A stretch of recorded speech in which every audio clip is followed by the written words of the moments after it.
गई हूँ, आप रोने लग गए। देवी तुम बड़ी भाग्यशालिनी हो, साक्षात प्रभु का तुमने दर्शन किया, साक्षात प्रभु का अधरामृत तुमने प्राप्त किया। अब यह प्रसाद हमको भी प्रदान करो। बड़े प्रेम से नरसिंह जी ने भी भगवत प्रसाद ग्रहण किया। और अब बेचारे वो जो पंडित जी थे, कौन, जो वस्तुतः पुरोहित जी थे, जो बंशीधर जी के यहाँ श्राद्ध कराने गए थे, तो जो श्राद्ध खा के आए थे ना बंशीधर जी के यहाँ, वे भी दौड़े दौड़े चले गए नरसिंह जी के यहाँ। देखो श्राद्ध आने वाला है, ब्राह्मण श्राद्ध में 2 जगह निमंत्रण यदि खा लेता है तो श्राद्ध नष्ट हो जाता है। इसलिए श्राद्ध में एक ही यजमान के घर भोजन करना चाहिए। 24 घंटे में एक ही बार पाना चाहिए, न बाल भोग करना चाहिए, न ब्यारू करना चाहिए। द्वारा भोजन करते ही श्राद्ध नष्ट हो जाता है। इसलिए श्राद्ध में निमंत्रित ब्राह्मण को तृप्त होकर पवाना पड़ता है। यहां तक लिखा है श्राद्ध में भोजन करने वाले ब्राह्मण को लौटकर फिर कोई पूजा पाठ कर्मकांड नहीं कराना चाहिए। स्नान करके 1 सहस्त्र गायत्री का जप करना चाहिए और भूमि पर शयन करना चाहिए। ब्रह्मचर्य का पूर्ण श्रद्धा से पालन करना चाहिए। यदि श्राद्ध भोजी ब्राह्मण ब्रह्मचर्य का पालन नहीं करता, स्त्री का समागम करता है, तो हमारे पुराणों में लिखा है जिस व्यक्ति का श्राद्ध उसने खाया है उसके संपूर्ण पितरों को उसके शुक्र में निवास करना पड़ता है।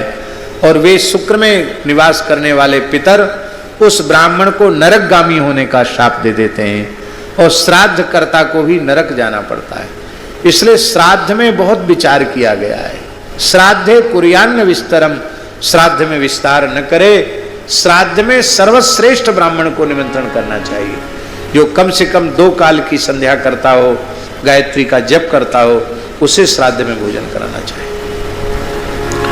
अब ब्राह्मण बेचारे क्या करें, ब्राह्मणों का दोष नहीं है। ब्राह्मण सोचते हैं भैया कनागत ही तो कम से कम कुछ आमदनी का समय है, ये 16 दिन आमदनी के हैं और इसी को हाथ से निकल जाने देंगे तो आमदनी कैसे होगी फिर। अब लोग देते हैं थोड़ी थोड़ी दक्षिणा, 100-100 रुपये दक्षिणा देंगे मान लो, तो 5 जगह न्योता थोड़ा थोड़ा खाया तो कितना हुआ, 500 रुपये हुआ। तो आपको भगवान ने सामर्थ्य दी है तो आप ब्राह्मण को निमंत्रित करके घर बुला लीजिए, 1 रात्रि घर पर ही रखिए उनको, उनकी पूरी सेवा कीजिए। और 100 रुपया नहीं, यदि आपकी सामर्थ्य है तो 11,000 21,000 दीजिए, बढ़िया वस्त्र दीजिए। तो महाराज वो तो 1,000 नहीं 2,000 गायत्री जप लेंगे तुम्हारे घर में रह के। उनको पता तो चले कि हाँ यजमान उदारता पूर्वक करेगा।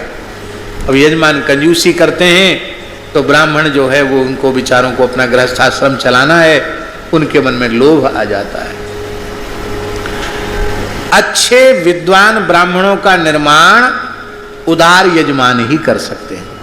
अच्छे ब्राह्मणों का निर्माण करना चाहिए समाज में, नहीं तो धर्म कर्म का लोप हो जाएगा, बहुत आवश्यक है। यहां तक लिखा है शर्मा जी कि श्राद्ध में यदि सर्वोत्तम ब्राह्मण न मिले और ब्राह्मण स्वयं श्राद्ध करना है तो अपने पुत्र को श्राद्ध में भोजन करा दे। यदि पुत्र में वो श्राद्धी ब्राह्मण के लक्षण है, वो भी न हो तो स्वयं अपना संकल्प करके श्राद्ध खा ले।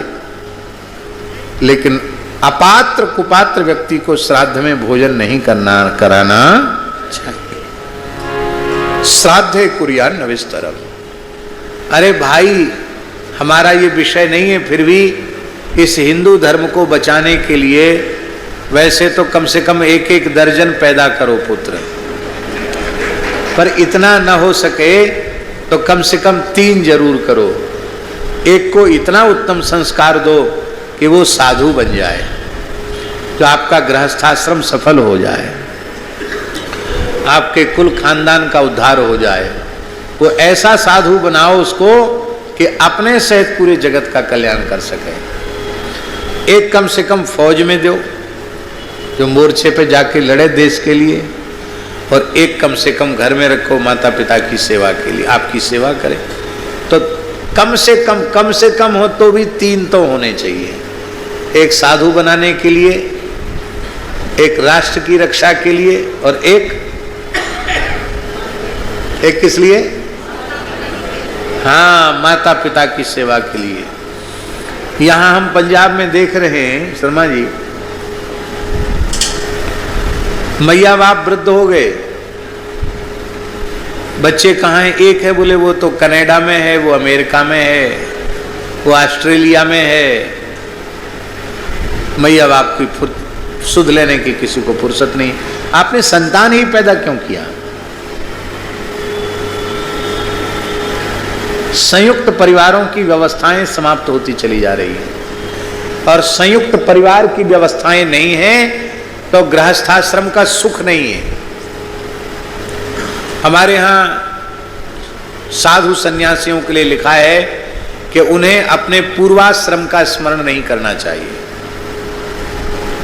विरक्त साधुओं को अपने पूर्वाश्रम का कि हम पहले ऐसे थे, अमुक थे, तमुक थे, ये नहीं कहना चाहिए, मना है। फिर भी हम बता रहे हैं, जिस परिवार में हमारे शरीर का जन्म हुआ, 4 तो बाबा थे। कितने? 4 बाबा, 4 पितामह और 12 चाचा। कितने?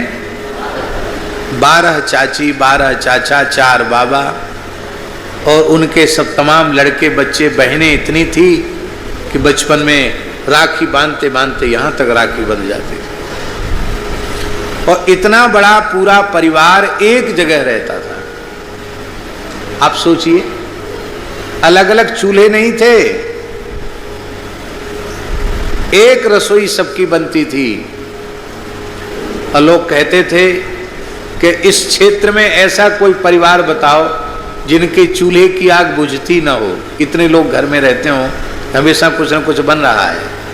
तो लोग कहते थे कि पांडे महाराज के घर चले जाओ, उनका चूल्हे की आग बुझती नहीं है। 250-300 लोग रोज भोजन करते घर में। अब सब खत्म हो गया, कोई कहीं चला गया नौकरी करने, कोई कहीं चला गया। अब इतनी चिंता हो गई, भगवान पर बिल्कुल विश्वास नहीं रहा कि अब एक हो गया तो उसकी भी बड़ी चिंता करते हैं, एक को भी हम पढ़ा पाएंगे कि नहीं। अरे भाई, भगवान पर बिल्कुल विश्वास नहीं। तो पहले साधु ज्यादा थे, अब साधु बहुत कम है। साधु बनने वाली फैक्ट्री बंद होने के कगार पे है। अब जो लोग हैं भी तो लोग कहते हैं अच्छे नहीं हैं।